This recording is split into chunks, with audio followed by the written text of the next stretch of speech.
Я думаю, многие, как и я, так или иначе при интернет-серфинге натыкались на RCF-18. Достаточно интересный цифровой пульт, в не меньшей степени он интересный из-за своего внешнего вида. И я надеюсь, что когда-нибудь на него все-таки мы сделаем обзор. Но сегодня у нас на канале «Давай запишем» не менее интересный экземпляр. Это также RCF, но пульт называется M20X. Это цифровая микшерная консоль с моторизированными фейдерами и кучей всего интересного. Об этом давайте сегодня и поговорим.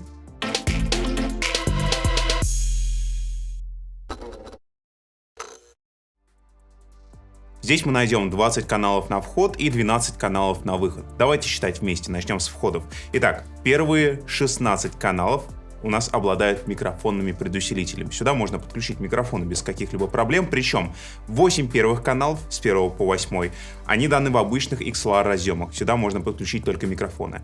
Последующие 8, то есть с 9 по 16 каналы, у нас в комбо разъемах. Сюда можно подключить и микрофоны, и что-нибудь воткнуть в линию, но не инструмент. Инструментальных разъемов, точнее каналов здесь не предусмотрено. Дальше еще 2 канала, они сугубо линейные на TRS разъемах. И последние 2 канала, они сдвоены в такой стереоразъем, он вынесен вот сюда на корпус. 19-20 вход, сюда можно подключить какие-то миниатюрные мобильные устройства. Например, поставить музыку с плеера, с телефона или с ноутбука. По выходам. Грубо говоря, здесь на самом деле не 12, а 14 выходов. 12 выходов, они у нас в аналоге. Здесь имеется 8 XLR выходов, причем это без учета мастер выхода под подключение MindMix, то есть 10 XLR. 2 выхода у нас есть на TRS разъемах. Дополнительные выходы — это так называемые оксы, к которым вы можете подключить все, что угодно. К примеру, линии задержки, сабвуферы отдельно или, скажем, мониторы, как это обычно делают. И к этим самым 12 выходам аналоговым добавляется стерео-выход, но уже цифровой в виде AES EBU. 2 выхода в цифре мы можем получить через этот один разъем. Внешне пульт напоминает... впрочем, я не буду вслух говорить, какую модель он напоминает. Если вы смотрите наш канал достаточно давно, то должны прекрасно это сами понять. Но в целом форм-фактор, он узнаваемый. То есть есть несколько моделей подобного плана, и я бы сказал, что управление в целом достаточно рациональное. То есть даже без инструкции вы сможете понять, как пользоваться вот этой самой консолью, какое-то время покопавшись в ней. Давайте идти сверху вниз, говорить о всем, что у нас вынесено наружу. Сверху у нас такой управлятельно-индикационный блок, назовем его, наверное, так. Здесь все, что связано с индикацией и первичным управлением. Есть экран, он, кстати, сенсорный у нас. Есть ручки для управления функциями, которые вы выбираете в экране. Здесь же есть блок кнопок, которые вы можете программировать по своим хотелкам и по своему усмотрению. Есть главные функции, можно зайти в меню, управление эффектами и тому подобное прямо отсюда. Есть, конечно же, индикация мастера, и это, конечно, индикация соло, если вы выбрали какой-то канал в соло, зажали кнопочку Q. Здесь есть 2 разъема USB, о них поговорим чуточку попозже. Есть выход под тихий контроль и громкость этого самого тихого контроля. Разъем под SD-карточку. И в общем и целом все. Давайте переходить чуть ниже. Вот к этому блоку. Тут все, что у нас связано с манипуляцией каналами. Конечно же, есть секция мастера. Тут, как всегда, мы можем выбрать эффекты. Тут мы можем выбрать миксы, которыми мы с вами хотим поиграться. Все здесь работает на слоях. Это вполне стандартная система. У нас есть какое-то ограничение по фейдерам. И это нормально. Это вполне нормально. И для того, чтобы, допустим, манипулировать с 1 канала по 10 канал, мы заходим в первый слой. Для того, чтобы манипулировать, скажем, дальше каналами, которые по входу у нас идут дальше, мы переходим в следующий слой и так далее. Слои есть для входов, слои есть для эффектов, слои есть для микс-аутов. И в целом это достаточно удобно, то есть в один клик вы можете открыть слой, который вам необходим для манипуляции. Здесь по управлению, естественно, мы можем выбирать каждый канал, мы можем каждый канал выводить в соло, но здесь это названо Q, но вы в целом понимаете, что это значит. Естественно, моторизированные фейдеры. о которых я уже сказал, это замечательно, это я люблю. Моторизированные фейдеры на каналах, моторизированные фейдеры есть и на мастере, конечно же, который также можно выбирать и проводить с ним какие-то первичные манипуляции. Сам пульт достаточно компактен, если учитывать моторизированные фейдеры, количество каналов и начинку. Кстати, о которой давайте и поговорим. Начнем по традиции с каналов по входу. На первых 16 каналах мы найдем гейт, задержку до 100 миллисекунд, динамическую обработку в виде компрессора-деэссора, а также 4-полосный параметрический эквалайзер с фильтром высоких частот. Оставшиеся 4 канала, напомню, что они линейные, идентичны, за исключением динамической обработки. Здесь ее нет. Выходы. Вот тут, друзья, нас постигла грусть, печаль. На мастере хоть и есть графический эквалайзер аж на 30 полос, остальные шины на выход имеют лишь параметрику на 8 полос. Она, к слову, есть и на мастер-выходе, так что при желании можно пользоваться и графикой, и параметрикой одновременно. Прибор динамической обработки можно найти на всех шинах по выходу, так же как и задержку на 250 миллисекунд в максимальном положении. Препост для вспомогательных шин плюс идущие друг за другом шины можно линковать в стерео, если это, конечно, нужно. Стоит поговорить про обработку не внутриканальную, а уже с помощью FX шин, их здесь 4, и мы можем использовать до 4 эффектов одновременно. Первые 2 процессора у нас целиком отданы под реверберацию, есть 4 устройства на выбор, Hall, Room, Plate и Ambience с заранее подготовленными пресетами. Вторая пара эффектов отдана под задержку, причем 4-й FX юнит можно переназначить в режиме модуляции и подмешивать с него либо Horus Flanger, либо тремоло.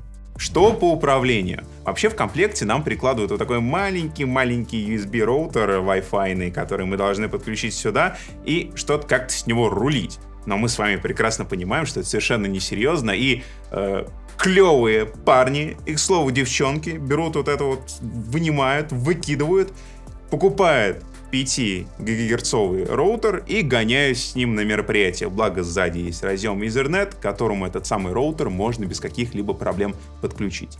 Кстати, вы могли уже понять по экраночкам, которые у нас были ранее, что вот эта вся штука отлично работает с планшетами, с приложениями, которые есть под планшеты.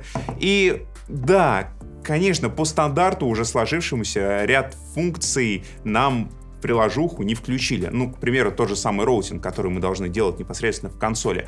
Но в целом по функционалу приложуха вполне себе позволит вам отрулить ваше мероприятие достаточно комфортно. Варианты записи и воспроизведения. Да, здесь этим тоже можно заниматься, причем не одним, а несколькими способами. Итак, первый способ.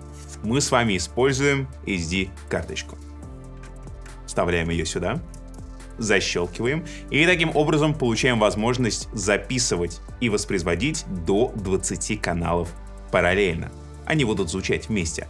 Зачем записывать? Допустим, вы рулите вашу группу, и вам хочется получить хорошего качества поканальную живую запись, которую впоследствии, уже после концерта, не в ППХ, не в день мероприятия, а сидя спокойно на студии, можно как-то подсвести и получить более-менее вменяемый материал для того же самого концертного видео. Отличный вариант. Зачем воспроизводить? Понадобится нам 20 аж дорожек. Кто бы думал. Можно воспроизвести обычный стереотрек, скажем, какую-нибудь фоновую музыку. Это да, но 20 дорожек могут пригодиться, например, для такой штуки, которая называется виртуальный саундчек. У вас, к примеру, есть мультитрек, опять же, вашей группы, 20 каналов параллельно и как-то, возможно, даже подсведенные уже, которые вы записывали с вашей группой.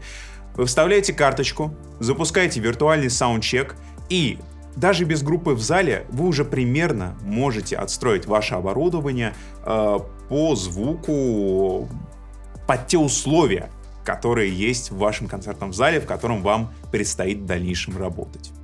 Способ номер 2. Сюда можно подключить уже USB-флешку.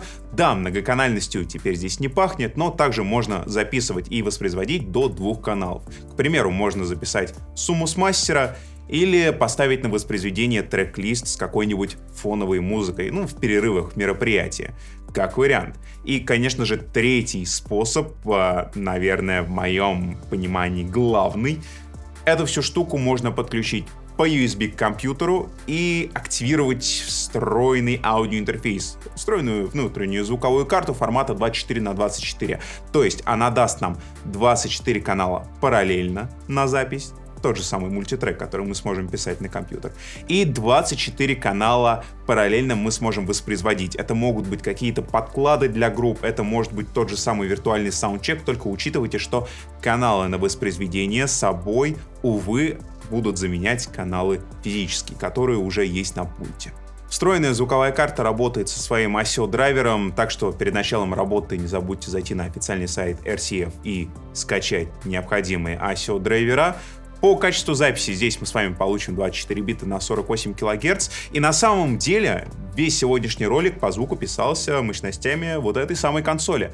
Так что вы своими ушками можете понять, как вот этот пульт работает с конденсаторным микрофоном, как сочетаются его преампы и преобразователи с такой вещью. К слову, микрофон сейчас находится, где-то в 45-50 сантиметрах от моего рта, и таким образом он и звучит. Неконденсаторными микрофонами мы едины, друзья. На живом мероприятии, скорее всего, вы будете использовать что-то вот такого формата. Это Acon DM55. Динамический микрофон, который мы и слушаем вместе с предусилителями и преобразователями вот этого самого пульта. Усиление сюда, да и, к слову, на конденсаторный микрофон у нас подано в 40 дБ. Сюда фантомку мы не подаем, это динамический микрофон. На кондер на наш фантомку мы подаем конденсаторный микрофон, ему нужно поляризующее напряжение. Как-то так, послушали динамический микрофон. Стоит поговорить еще... Вернемся на кондер, конечно же. Стоит поговорить еще немножечко о маршрутизации. И это действительно интересно, если брать тот же самый AS-EBU выход, он маршрутизируется. К примеру, на него мы можем назначить, чтобы он у нас дублировал мастер. Допустим, кто-то забирает у нас в цифре на запись звук мастера. Можно отдать спокойно. Или, например, назначить выход любой AUX-шины на тот же самый цифровой выход и посылать на монитор в цифре, если это вдруг вам необходимо. К слову, о шинах, которые у нас идут на выход, они на самом деле не AUX, это басы. То есть внутри у нас басы, и уже басы, вот эти виртуальные шины внутри консоли, мы с вами можем маршрутизировать, на какой AUX они пойдут. И это достаточно удобно, и можно сказать, что это действительно развязывает наши руки в том, что касается непосредственно роутинга. Приборчик довольно интересный, в нем есть много мелочей, которые по одному, казалось бы, мелочи, да, но когда вы их собираете воедино, это действительно здорово. Например, приложение. Здесь есть для управления не одно, а несколько приложений. К примеру, одно приложение у нас исключительно для звукорежиссера, чтобы рулить мероприятие. Другое приложение у нас мониторное, оно создано для артиста. Даете в руки ему телефон с закачанной приложухой, и он сам себе уже отстраивает микс. Конечно, если он в ушных мониторах, потому что в ином случае он, скорее всего, будет вестись. Но это стандартно.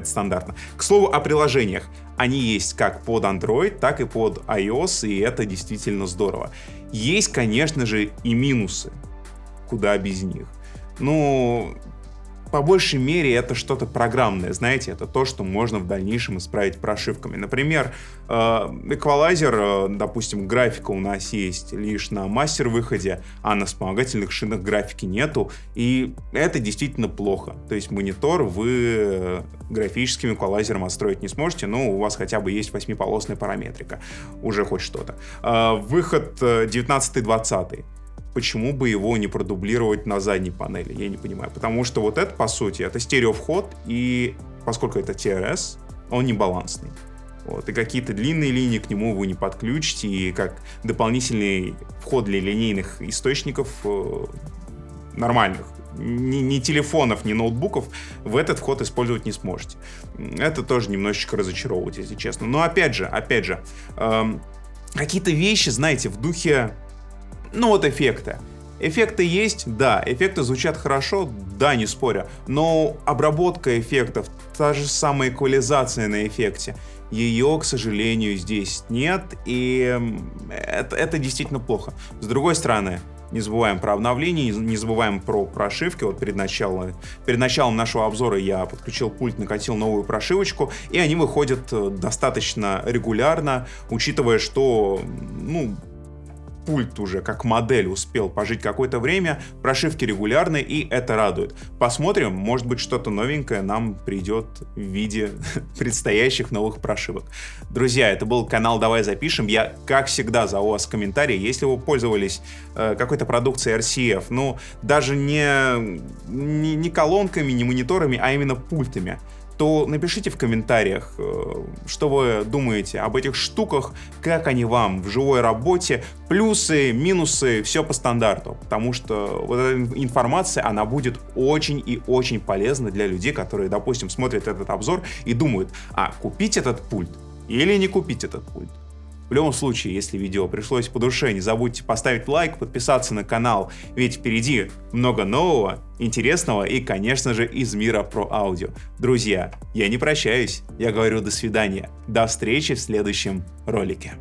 Давайте смотреть сверху вниз. Наверху у нас такой управлятельно-индикационный блок. Сюда, нет, давай еще разочек. Я даже не писал звук. Второе предложение — мониторное предложение руки и сердца.